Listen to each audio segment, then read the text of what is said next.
আব্বা ছোট হাতের এবিসিডি আর বড় হাতের এবিসিডি কয় দিনে ছোট বড়? ওইটা এবিসিডি রে যায় জিগা। কিভাবে জিগাবো? ফোন দিয়া জিগা। এবিসিডি কি মোবাইল চালায় আব্বা? হ্যাঁ, তাহলে সিডি পাঠা। ওরা কি পড়তে জানে আব্বা? আচ্ছা আব্বা বাদ দাও, তাহলে নারকেল গাছে ডাব ধরে কি লেগা? জানি না। কেন আব্বা জানো না? তাও জানি না। তাহলে আব্বা তুমি জানো নাকি? দেখ বাপজান, ভালো ভালো প্রশ্ন কর, সব উত্তর দিব। আচ্ছা আব্বা আমি খারাপ কি প্রশ্ন করলাম? আচ্ছা ঠিক আছে তাহলে বাদ দাও, তাহলে আরেকটা প্রশ্নের উত্তর দাও। আচ্ছা ক তাহলে তোর প্রশ্ন। আচ্ছা আব্বা আমরা যখন ঘুমাই তখন কি সকাল 8টা কি ঘুরতে যায়? আমি কি তোর আপনার ড্রাইভার নাকি যে আমি সবকিছু জানবো?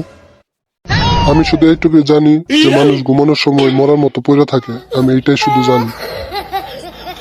আচ্ছা তাহলে কি মরা মানুষ কেমনে ঘুমায় থাকে? আরে না, মরা মানুষ মইরা থাকে। আচ্ছা তাহলে আব্বা বাদ দাও, আমার এই প্রশ্নের উত্তরটা দাও তো। আরে না, তোর কোনো প্রশ্নের উত্তর আমি দিব না। ভালো না লাগলেও শোনা লাগবে। বাড়ি খাইসটা সওয়াল। আচ্ছা আব্বা আমরা হাই তোলার সময় কথা বলতে পারি না কেন? ওইটা তোর মায়ের জিয়া।